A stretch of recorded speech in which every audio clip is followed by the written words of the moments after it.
Welcome to Narc Abuse No More, where we're here to help educate you about narcissistic abuse because your feelings do matter.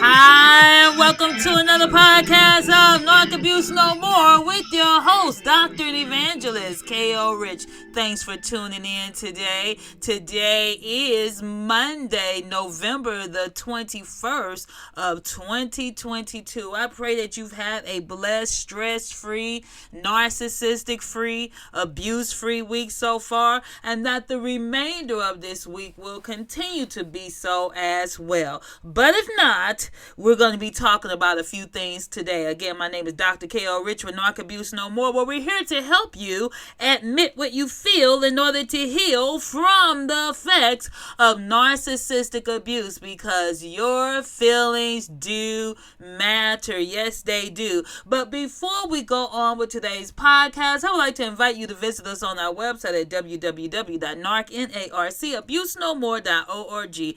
Again, that website address is www.narcabusenomore.org, and on our website you'll find valuable information for narcissism, relationships, and if you have missed any of these podcasts, guess what? You can go on the website and listen to us from there. Now, just to let you know, we are on every Monday, Wednesday, and Friday at 10 a.m. Eastern Standard Time, 9 a.m. Central on SoundCloud, iHeartRadio, Spotify, Spreaker, Google Play, iTunes, Castbox, Deezer, as well as Rumble, Brighteon, and Amazon Audible. That's right, Amazon Audible, and YouTube, if I failed to mention YouTube. So you have a variety of different platforms to listen to us from, but if all else fail, all you gotta do is go directly to our website. Again, that is www.narcabusenomore.org, or you can type in narcissisticabusenomore.com. Again, that's narcissisticabusenomore.com. All right, just to let you know, Friday, we will not be airing on Friday. It'll be the day after Thanksgiving, and we will not be airing on Friday, but I'm sure you may have missed some episodes, and so if you have missed any, you can always still go to our archives and catch the episodes that you may have missed. But Friday, because I need a vacation, we're not going to have one on Friday, but we'll be coming back that following Monday. But we will be airing this coming up Wednesday, so keep in tune for this coming up Wednesday. All right, what are we talking about today? We are talking about tips for communicating effectively with your spouse. We're going to give you 13 tips for communicating effectively with your spouse. Now, how many of you know that a lot of relationships actually break up or break down because of a lack of communication? And when you are dealing with narcissists, it is hard. It is difficult to communicate with them because they already have their mindset on how they want things to go. And so therefore, talking to them is like talking to a dog and telling the dog not to bark. All right. You're not going to really get a lot done with that. So when you're dealing with a narcissist, you are not always able to effectively communicate. They're always worried about themselves, their feelings, what they want, their desires, their needs, their wishes. Attention has to be directed towards them. But when you are in a healthy relationship, then you should be able to communicate effectively. So we want to talk about 13 tips in communicating with your spouse or potential spouse effectively. And some of these things you can also use even in your relationships with everyday people or on the job or in the family or whatever. But we want to talk about 13 tips for communicate effectively with your spouse. And one of the things that we often tend to not do is communicate effectively. Many times people think, I communicate very well, and you'll be surprised at when you really learn about what communication is. You'll often learn that I got some work to do. There's some things that I need to work on when it comes to my communication skills. And again, this is a foundation, part of the foundation for building a healthy relationship. So as always, I love to give you a website where you can get this valuable information information from. And you can go to herlifeonline.com, herlifeonline.com. All right, so in addition to loyalty, love, trust, respect, admiration, you need communication, good communication, in order for a relationship to be able to grow. Now, it's just like for those who are bakers. You might be a baker. I love to bake cakes and pies, and I love to cook. But the thing is, when you are baking a cake, if you leave out ingredients, I'm talking about like your eggs. I'm not talking about sponge cake or whatever. I don't know what they put in that junk, but but I'm talking about for those. I'm talking about the regular cakes. Okay, I'm not talking about the keto and all that kind of stuff. But I'm talking about if you leave out for some cakes it calls for baking soda. For some cakes it calls for baking powder. Eggs, flour is a main ingredient in most cakes. If you leave off your essential ingredients, you will not have a cake that's going to rise, a cake that's going to grow, a cake that's going to be good. You will find you might have a gooey cake, and I'm not talking about gooey butter cake. I'm talking about your cake is not going to be sufficient. So this is with anything. If you are in a relationship and you leave off the main ingredients, one of the main ingredients, which is communication, good communication, your relationship will not be able to thrive. So number one of the things that's so important when you're dealing with trying to have a healthy relationship is recognize your bad patterns of communication. Or you the person that's always talking but never listening. Or are you the person that you might be passive aggressive, where you're not really telling the individual what it is that you need, what it is that you want, but you're expecting them to just automatically be a mind reader in order to communicate your feelings, your needs. See, sometimes we think that people are supposed to automatically just know what we want. Well, oftentimes people don't, and nobody can read minds but God. So the thing is that if you are passive aggressive, then that means that you are not communicating with the other individual. Don't assume that person is automatically knowing what you need in the relationship. We tell 2-year-olds to use your words. That means that you have to verbalize what you need in this relationship, or what you're seeking, what you want, what you desire in this relationship. Don't automatically assume. And so therefore you being passive aggressive is a type of abuse to that individual, where you're being angry and you're maybe making subtle comments that they don't even understand what is going on, because you're punishing them for something that they don't even know. And when you're dealing with this type of recognizing bad patterns, also know if you're the type of person that sweep things under the rug.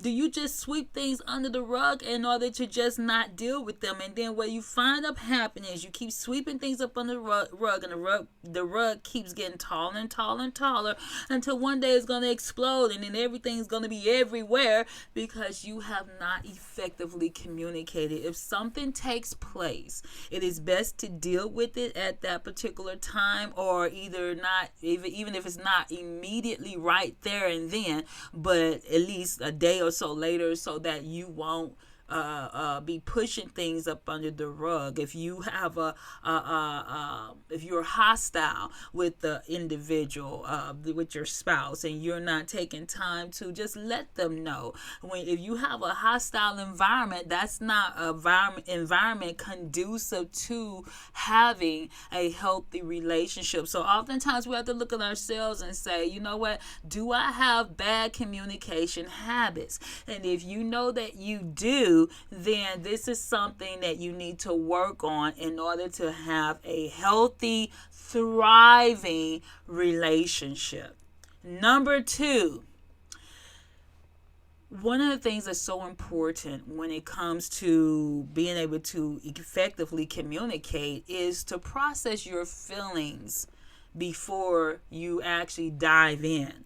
Sometimes we react instead of responding. And it's best to just think about things, because sometimes if you take a moment to just reevaluate things, to think about things before you allow your emotions to overtake you, then you can think about things in a calm manner. Sometimes we assume that somebody did something that they didn't do. And when we think about it, we say, you know what? Maybe it wasn't what I thought. Maybe I was wrong. Maybe I didn't think about this the right way.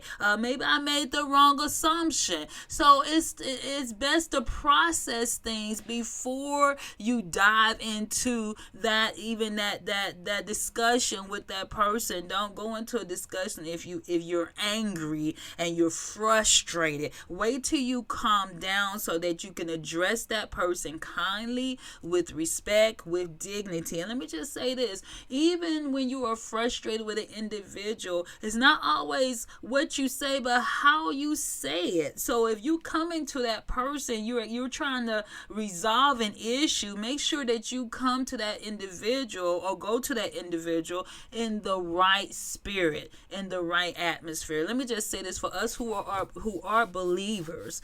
Before we dive into a heated discussion, or a discussion that could be possibly heated, it's best to pray and ask God to help us to get in the right mindset, to have the right attitude before we dive into whatever it is that needs to be discussed. Because if we go to someone with the wrong attitude, then that person's automatically going to be on the offense. And so therefore we want to make sure that we come in the right spirit as well. Number 3, choose the right timing.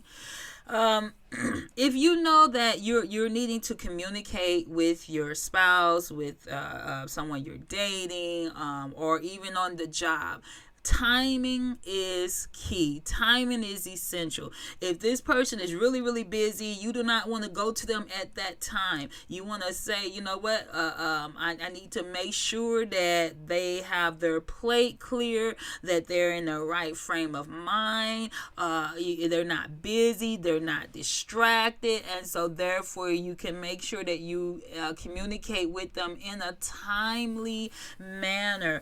Make sure the time is right for you. You don't want to be rushed. You want to make sure that you both have time to sit down and discuss whatever the issues that are pressing at that particular moment. So timing is key. Timing is everything. For example, you don't want someone trying to have a long-winded conversation when you need to rush to the bathroom. Okay, nature calls. Okay.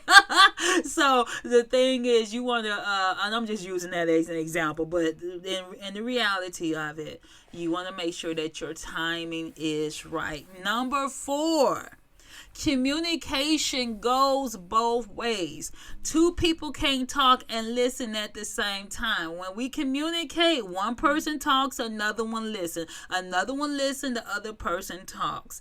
It's rude, actually, to even interrupt when that person is talking. So give that person a chance to say what they want. Now, let me just say this. Now, if you know that you are a long-winded individual, don't talk for 20 minutes and then don't expect the person to try to interject their thoughts or feelings in there. Give that person some time to also be able to communicate in the meantime. So talk for a little bit and then allow them to interject and say what they're thinking, and keep the other person in mind that whatever you want, the respect and the dignity and whatever it is that you want in that relationship at that time when you're communicating with them, they also deserve the same thing. Do unto others as you would have them to do unto you. If you are trying to communicate with this person, I've often said this, don't be playing Perry Mason in your mind where you're already considering your rebuttal before you even have a chance to actually hear and listen to the person. We often say, oh, I hear you, but then if you're already thinking of an argument before the person even get a chance to complete their sentence, then you're not hearing them. You're trying to win a debate. And we're not on the stage for the politics, okay? So the thing is that listen to what the person is saying, hear them, feel their heart in what they're saying, so that you can have a positive response and respond appropriately. We're going to take a quick break and we'll be back in just a moment. I'm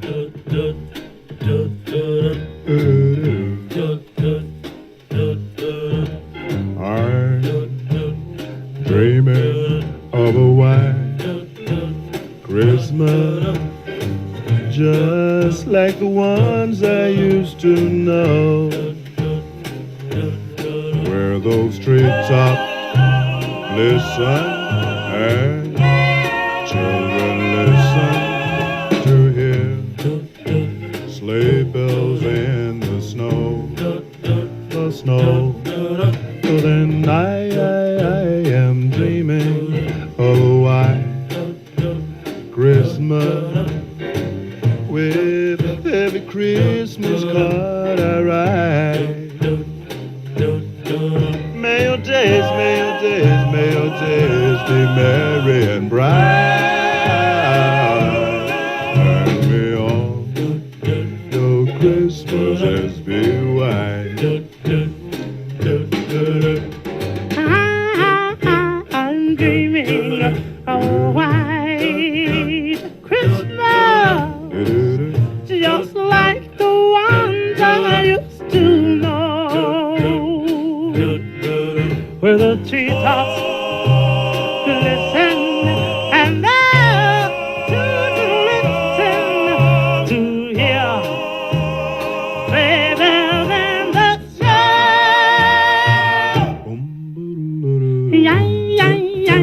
I'm dreaming of a white Christmas, with every Christmas card I write.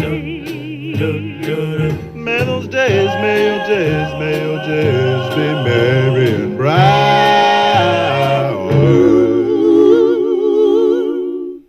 and may all your Christmases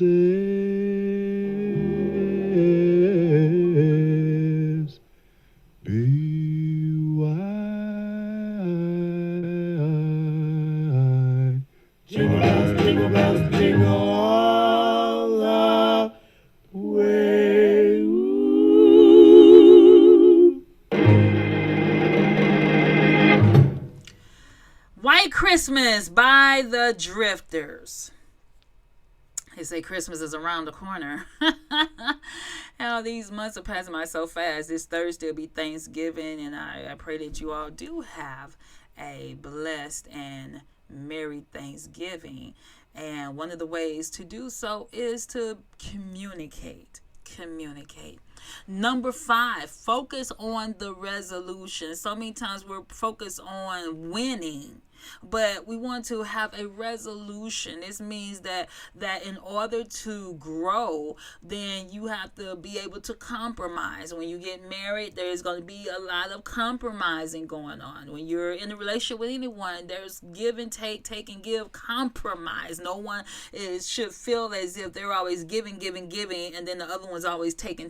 It's a give and take relationship where each person might be settling for as giving up something that they may want, or giving up something that they may want in order to make the other person happy. It's a give and take, selflessness in the relationship. So when I'm talking about give and take, I'm talking about the compromise. If you're in a relationship and you're not willing to ever compromise, then that relationship is not going to last long, and that relationship is going to be troublesome. And even if you do manage to stay in the relationship, it's going to be a miserable relationship. So in order to be successful in your communication, you have to be able to focus on resolutions and finding a compromise between the two parties, especially when you're on opposite ends of it. It's time to Know that you are a team.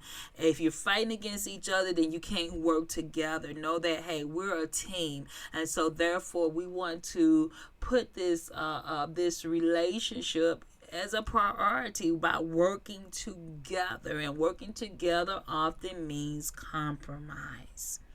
Number 6, make time to talk. So many times couples are busy. This one's going to work. That one's going to work. This one's taking this one to school. That one's going to the games. You're on your cell phones. You're on your pads, your iPads, and all this. You got to make time for each other. You have to make time to talk. If issues are building, but no one is making the time to talk, then guess what? Those issues do not disappear on their own. As being in a relationship means that I have to make this relationship a priority. For those of us who are believers, we know first God, then each other, then your children, then your rest of the family and in-laws and outlaws and all of that.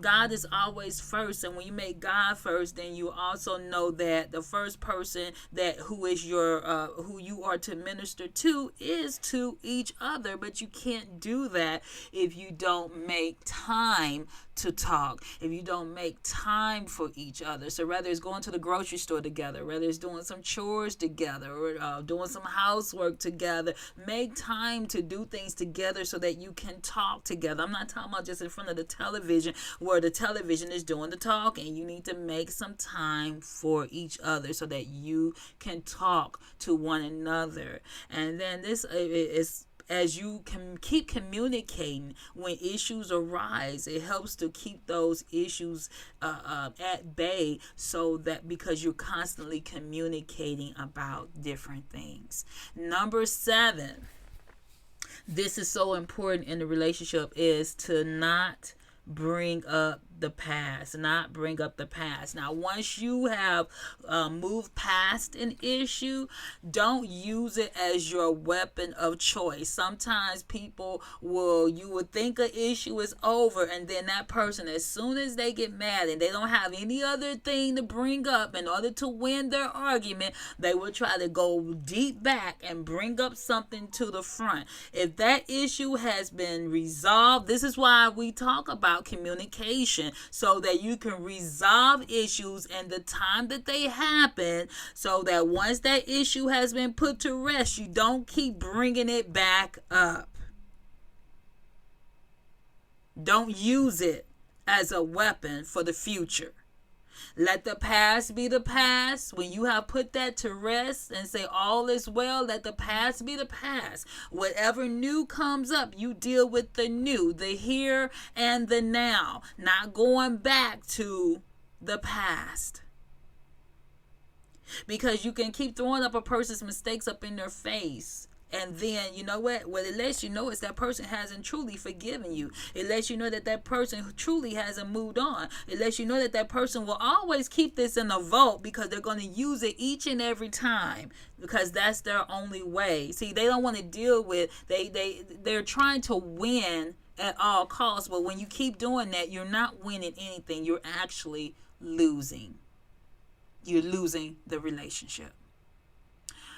Number 8, be straightforward. Don't play mind games. If there's something that's on your mind, then you need to discuss that with that individual. Don't play mind games. Don't think that they can read your mind. Be straightforward. Don't beat around the bush. One thing that narcissists like to do is they like to be passive aggressive at times. And so therefore, a lot of times, so in that case, they like you to try to guess and jump over hoops and bounds in order to try to make them happy. Be straightforward. Whatever it is that you need, you want, you know that you desire, be straightforward about it. Don't play mind games. No one wants to be trying to guess what's wrong with you, or guess what's going on, or you should already know this, and you should already, if you have not verbalized it, if you have not communicated with that person, then you're the one that's at fault.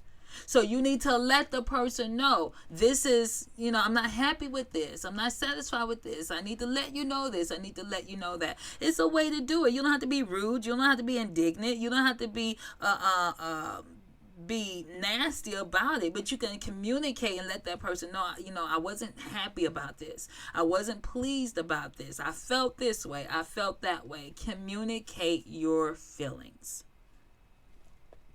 Number 9, don't be defensive. One of the things that's hard when you're dealing with communicating is facing constructive criticism or constructive feedback. Is if you get upset every time someone talks to you about an issue, then you're never going to have a good relationship, because that person always has to walk on eggshells around you, because you're the type of person that always get defensive about things. Take time to listen. Take time to hear. Take time to reflect on what the person said. But don't always be in the defense. You feel like I got to defend myself at all costs. Can you take some time to understand what that person may be thinking, what that person may be feeling? So therefore, you will know how to respond instead of reacting in defense. Relationships are hard work. It's nothing easy about a relationship. It takes two people really trying to come together to make it work. And there's going to be times when somebody may not, you may get upset with that person. A person may do something to hurt your feelings. They may say something, but you have to learn to communicate. If you don't communicate, but you're always walking around in defense, but you're never actually communicating to that person what your feelings are, what your needs are, what your desires are, then guess what? You're not going to have a healthy relationship. We're going to take another quick break, and we'll be back in just a moment.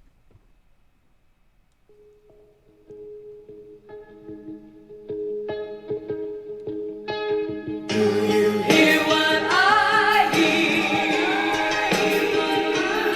See the little lamb to the shepherd boy. Do you hear what I hear? What I hear? Ringing through the night, shepherd boy. Do you hear what I hear? What I hear?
right here, and that is by Whitney Houston. Number 10, connect throughout the day. One of the greatest things about having modern technology is that you can leave a little message to your spouse or the person that you're dating and just let them know that you're thinking of them. So leave a little message or text throughout the day. That's a great way to communicate. It's another way to even soften blows of things that you may have to deal with later on that may be a little heated, but because you all have been sending your reminders of, hey, I love you, I'm thinking about you, I care about you, these little notes, then it kind of softens when the harder, difficult conversations come, because you can reflect on the previous little conversations that you've had, and those help. Just like the when you build up resentment, you can also build up the ease of having those difficult conversations. Why? Because of the previous thoughts of niceness and notes that, hey, I care about you, regardless of whatever it is that you may be facing. Number 11, give each other space. Sometimes you have to take some time in order to, whether it's to go get women your nails done or men going to the gym or something. There's a saying that separation brings funness, or separation brings fun, is something like that. But the thing is that sometimes you need that time by yourself or with just some other people, your girlfriends or your guy friends or whatever the case may be. For men, that hey, let's get some space so that when we come back together, then we're ready to deal with and communicate whatever it is that's on our minds, because we've had some space to think about each other. And I remember the saying, it's absence makes the heart grow fonder. That's right. Absence makes the heart grow fonder. So sometimes you need that time of separation. Number 12. Show up. If you have decided that, hey, we're gonna do some things together, don't let the other person down by, oh, I'm not gonna show up, or I'm not. Give them the attention, give them the affirmation, be there for that other person. Let them know that you care, especially when you're dealing with there's times when it might be something that a person might lose someone in their family or a friend or a loved one. You want to be there for that person. That's another way of communication, is showing up, being there for that person, letting them know that you care. All communication is not even in the form of words. It's just by your presence. It's just by you being there. Sometimes when a person has gone through some type of grief, it's not always what you say. Sometimes the best communication, the most effective communication, is just the presence of you being there, your presence. And that says a lot, to say that I'm thinking about you, I care about you, you have my attention, I'm here when you need me. Last but not least, don't stop the flirting. What I'm talking about is you two, a married couple, not with outside people. Let's get that clear.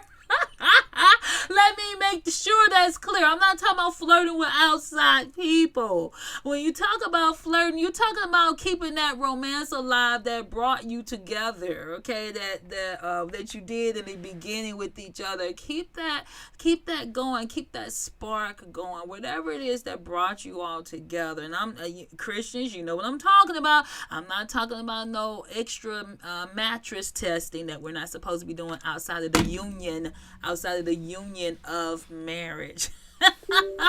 But what I'm talking about is, remember the fun, the laughter, the joy that you all had in the beginning. Keep that going, because that's going to help you during the difficult times. Keep that going. Don't say, oh, I got them now, so I don't have to invest in this relationship. No, when you make an investment, you have to keep checking on that investment. Come on now. And what I mean by that is, if you invest in the stock market, for example, you don't just, okay, I invest and now I'm leaving it. No, you gotta keep and take inventory and keep checking on your investment. So what I'm saying is, when you are in a relationship with someone, that is an investment. Come on now. You have your feelings invested, your heart invested. You have invested time. You have invested attention. You've invested in this relationship. Don't act as if it's nothing. This person is valuable to you. This person, I'm not talking about in a master slave type of relationship, because no, that's not what this is. We're not talking about that narcissistic, toxic type of ownership that they have, that they think of a relationship. We're talking about, hey, I've invested in this relationship. This person means a lot to me, and I mean a lot to them. And so therefore, I want to keep the relationship thriving, fun, joyful, happy, and because you're going to have some difficult times. But when you be able to pull on those fun times you've had, then that can help carry you through. The bottom line is, if you don't have trust in a relationship, if you don't have if you don't communicate in a relationship, then guess what? That relationship is going to die. It's just like when you put a plant in this a seed in the ground. If you don't water it, you can't expect it to grow. So when you're watering your communication skills in your relationship, your relationship will grow. And after all, isn't that what you want in a healthy relationship? All right, we are up out of here. I pray that today's podcast has been a blessing to you, and that you would know, guess what? Your feelings do matter. This is Dr. K.O. Rich with Narc Abuse No More, helping you to admit what you feel in order to heal from the effects of narcissistic abuse. Until next time.